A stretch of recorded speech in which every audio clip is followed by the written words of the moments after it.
queridos, tudo bem? Eu sou a professora Cristina Braga e nós estamos aqui conversando um pouquinho sobre informações muito básicas, muito elementares do nosso estudo de língua portuguesa, não é verdade? Nosso assunto hoje é funções da linguagem. É um assunto bastante importante, tanto que existe uma habilidade lá da competência 6, uma habilidade do Enem só para funções da linguagem, que é a habilidade 19. Depois eu mostro aí para vocês, tá bom? Então vamos lá? Quando você está diante de um texto, você vai encontrar com certeza inúmeras funções da linguagem analisando aquele texto. Mas existe uma que se destaca, que é predominante, né? Que é relevante naquele texto. Então vamos lá? Vamos começar nosso estudo? Primeiro nós vamos lembrar quais são os elementos da comunicação. Os elementos são 6. O emissor, o receptor, o referente, a mensagem, o canal e o código. Vamos ver isso na prática? Imagine que uma pessoa esteja falando com outra pessoa. Então, essa pessoa que está falando, ela é o emissor, na nossa situação hipotética. É ela que está emitindo a mensagem, é ela que está transmitindo a informação. Então, quem diz isso é o emissor. E ela está falando com alguém, né? Transmitindo essa informação, essa mensagem para alguém. Alguém está ouvindo, está escutando ou está lendo, se ela for escrita. E essa pessoa é o receptor.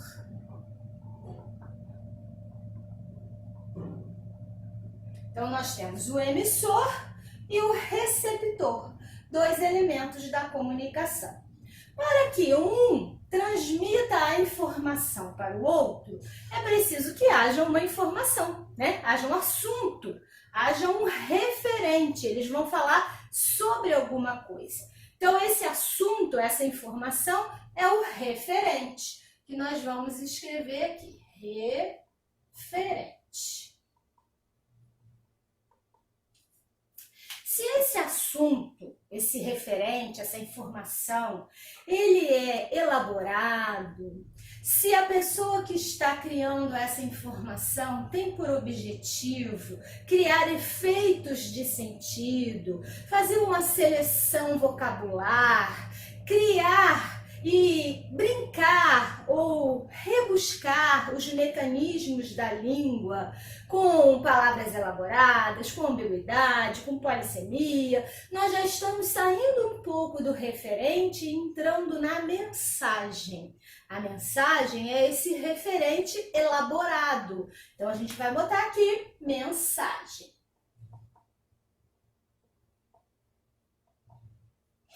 Para que isso aconteça, é necessário que haja um canal, né? Que o emissor possa transmitir essa mensagem ou esse referente ao receptor por meio de um canal. E também é preciso que se utilize um código, né? Se o emissor, por exemplo, está enviando uma mensagem em francês para um receptor de origem alemã que não fala francês, não vai haver comunicação, porque os dois não vão se entender. Então, é preciso que haja um código comum para que emissor e receptor se entendam. Então, a gente vai colocar aqui o código. Com isso, nós já temos os 6 elementos da comunicação. Para que essa comunicação aconteça sem ruído, aconteça de maneira plena, nós vamos contar com os seguintes elementos: emissor, receptor, referente, que pode ser mensagem, canal e código. Ótimo, isso a gente já sabe. Mas e as funções da linguagem? As funções da linguagem, de acordo com as teorias mais comuns, são 6. E essas funções, elas são focadas nos elementos da comunicação. Vamos com calma? Quais são, então, as 6 funções da linguagem? As funções são a emotiva, apelativa, referencial, poética, fática e metalinguística. 6 funções. Vamos a uma de cada vez. Primeiro, a função emotiva. Essa função emotiva também é conhecida como expressiva e ela está focada, centrada em qual elemento da comunicação? Ela está centrada no emissor. Então, aqui no emissor, eu tenho, quando ele está em destaque, eu tenho a função emotiva. Como que ela vai se destacar? Bom, primeiro a centralidade é no eu, é no emissor. E aí ele vai mostrar o seu subjetivismo, as suas emoções, os seus sentimentos, valorizando o eu, valorizando o emissor. Características comuns são, por exemplo, o uso da primeira pessoa do pronome, a primeira pessoa do verbo. Eu vou falar de mim. Também é a característica a interjeição, porque eu vou mostrar os meus sentimentos, as minhas emoções. Ai, ó, nossa! As interjeições vão ganhar destaque e junto delas essas informações subjetivas, que podem aparecer com adjetivos ou com advérbios que sejam emotivos também. E aí, a pontuação ela vai ganhar destaque. As reticências, as interrogações, as exclamações. Oh, como eu amo! Ai, como eu sofro! Oh, como eu sou feliz! São informações centradas no eu, carregadas de subjetividade. Ai, que saudades que eu tenho da aurora da minha vida, da minha infância querida que os anos não trazem mais. Todo mundo lembra, né? Os versos de Casimiro de Abreu. Então, quando eu tenho em destaque o elemento emissor, a função em destaque é a função emotiva. Passando para o receptor. Quando o meu objetivo não é mostrar os meus sentimentos, as minhas emoções, as minhas angústias, mas o meu objetivo é concentrar-me no outro. Eu quero falar com esse meu ouvinte, com esse receptor. Eu quero convencê-lo, eu quero persuadi-lo, eu quero alterar, modificar o seu comportamento. Aí eu já não estou mais colocando em destaque o emissor. Agora eu estou colocando em destaque o receptor. E quando isso acontece, a função predominante é a função apelativa. Estou fazendo um apelo a quem me ouve. Ou também chamada de função conativa. Então vamos registrar aqui. Função conativa. Vejam bem que não é conotativa, não. Conotativa vem lá do sentido denotativo e sentido conotativo que nós já estudamos. Aqui é a função conativa ou apelativa. Nessa função eu quero convencer o outro, não é? Então eu vou usar a segunda pessoa, não é mais a primeira. Não importam mais os meus sentimentos. Eu quero que você faça, que você leia, que você estude, que você lave as mãos, que você fique em casa, ou que vocês ajam dessa maneira, não é? Ou que tu faças aquilo que foi solicitado. Então, a informação ela está centrada no outro, não mais no emissor. Além da segunda pessoa, também aparece o vocativo. Ó, você faça aquilo que foi pedido. Você que está em casa, meninos, crianças, alunos, candidatos, vestibulandos, aproveitem o tempo que vocês têm para estudar. Façam coisas que possam lhe render algum tipo de benefício. E aí o vocativo vai aparecer. As interrogações, elas também são frequentes para chamar a atenção desse ouvinte ou desse leitor. Ei, você que está aí, Não sabe o que fazer? Assista ao vídeo. Você já estudou hoje? Então, estude mais um pouquinho. Essas interrogações, elas são muito frequentes. Então, nós já vimos funções centradas no emissor e no receptor.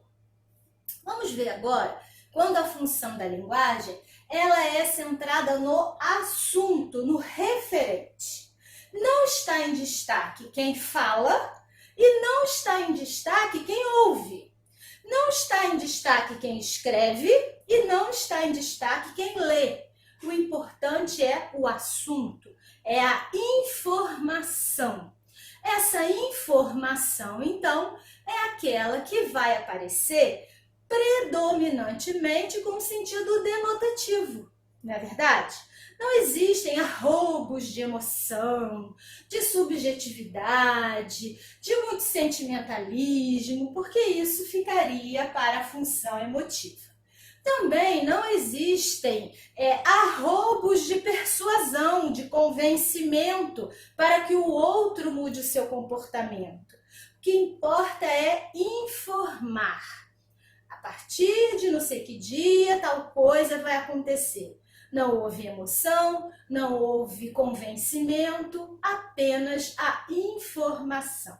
Então, quando nós temos o sentido denotativo em destaque, com adjetivos e advérbios neutros, né, sem o envolvimento desse emissor, nós temos a função chamada referencial. Então, aqui no referente, função referencial, conhecida também como informativa. Quando esse assunto, esse referente, essa informação passa a ser elaborado, recursos expressivos são considerados, a seleção vocabulária é significativa, aparece o emprego da polissemia, da ambiguidade, dos recursos sonoros e expressivos da língua, aí eu já estou falando de mensagem.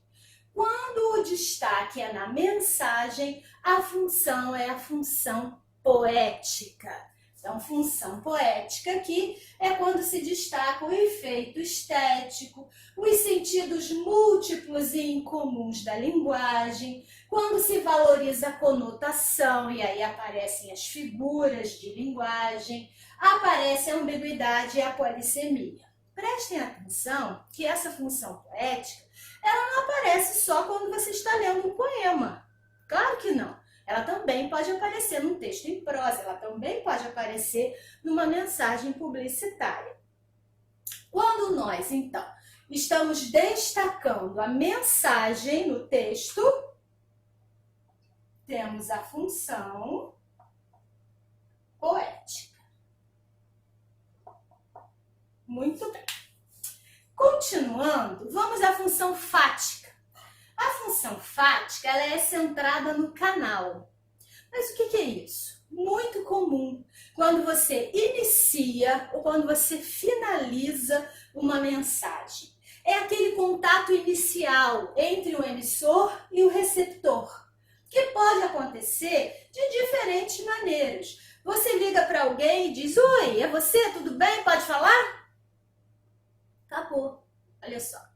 A pessoa não sabe qual é o assunto, você ainda não disse qual será a informação, não houve essa transmissão de mensagem ou de referente, você só está estabelecendo contato para ver se quem fala e quem ouve, esses dois interlocutores, eles estão em consonância. Toda vez que se tenta, então, estabelecer o contato ou manter o contato. Alguém pode falar: "Não estou ouvindo, não estou te ouvindo.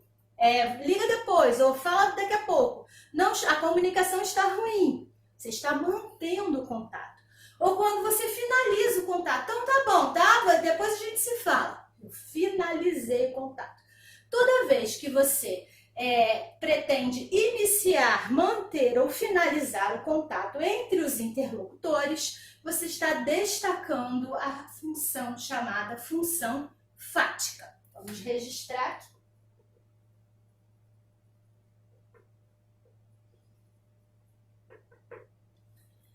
E, concluindo, nós temos a função metalinguística. Que função é essa? É aquela que é centrada no código. Lembra que eu falei? Para que os interlocutores se compreendam, é preciso que seja utilizado um código em comum. Esse código, ele pode ser, por exemplo, a língua. Os dois falantes precisam falar a mesma língua, senão eles não vão entender. Toda vez, então, que eu faço um texto falando sobre o próprio texto, que eu uso elementos linguísticos, eu estou destacando a função metalinguística. Então, eu tenho aqui a linguagem se explicando, a linguagem utilizando a própria linguagem. E aí a função é metalinguística. Vamos registrar aqui.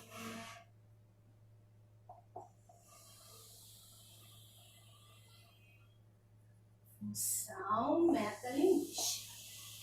Temos então aqui registrados os elementos da comunicação e temos registradas as funções da linguagem. Vamos relembrar? Função emotiva, centrada no emissor.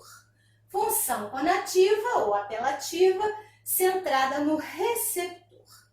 Função referencial, centrada no referente.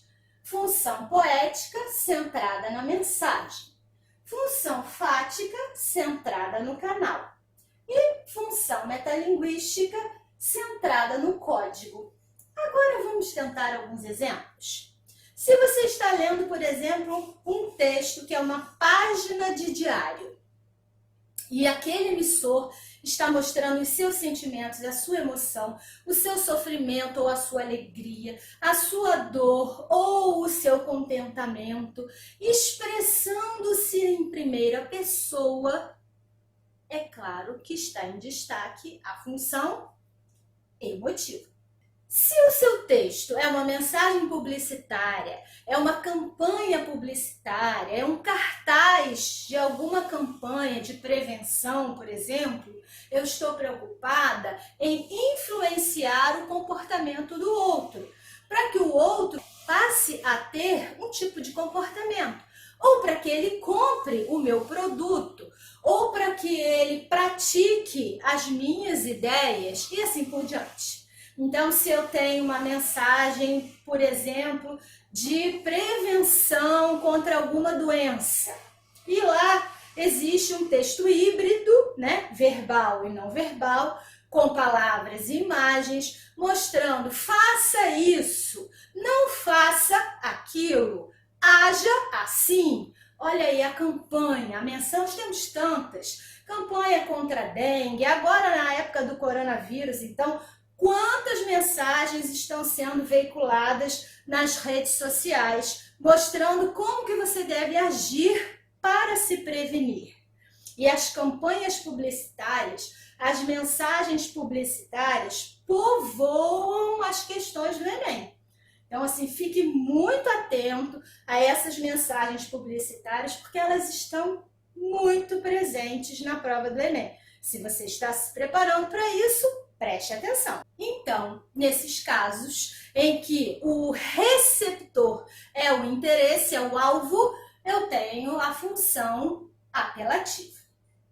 O texto jornalístico, a notícia, a reportagem, que tem por objetivo informar o interlocutor, né? Passar dados, passar informações sobre fatos, que não quer nem emocionar nem convencer, um texto de jornal, uma reportagem, é lógico que predomina ali a função referencial. Se eu estou me encantando com a prosa poética de Iracema, José de Alencar, por exemplo, ou se eu estou me encantando com a prosa poética de Guimarães Rosa, em várias passagens de Grande Sertão Veredas, se a linguagem está sendo elaborada para criar um efeito expressivo, eu estou diante da função poética em destaque. Além, é claro, dos poemas, principalmente aqueles em que a emotividade, a subjetividade estão em destaque. Aqui no canal, função fática, nós temos aquele teste, né? Olá, como vai? Eu vou indo, você, tudo bem? Trechinho da música, lembram? Olha como que a função fática está em destaque aí. Olá, vai bem? Tudo bem? Quando você começa uma aula, e aí, bom dia, vamos começar? Está em destaque o canal. E aqui nós temos a função metalinguística, um poema que fala sobre como fazer um poema, um filme que mostra como gravar um filme, uma peça de teatro que fala sobre a peça de teatro.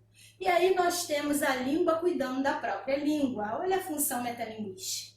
O maior exemplo de função metalinguística que nós temos é o dicionário. Palavras que explicam as próprias palavras. Não é verdade? Então aí, ó, fique atento às funções da linguagem. É um assunto muito interessante. Lembre-se de que nós não vamos encontrar apenas uma função no texto, é óbvio que não, né? Eles são multissemióticos, multifacetados, plurivalentes, mas nós estamos apenas organizando essas ideias para que encontremos aquela que se destaca, certo? Então, estudar mais um pouquinho, porque aqui foram informações muito simples e muito básicas, tá certo? Um beijo e até a próxima!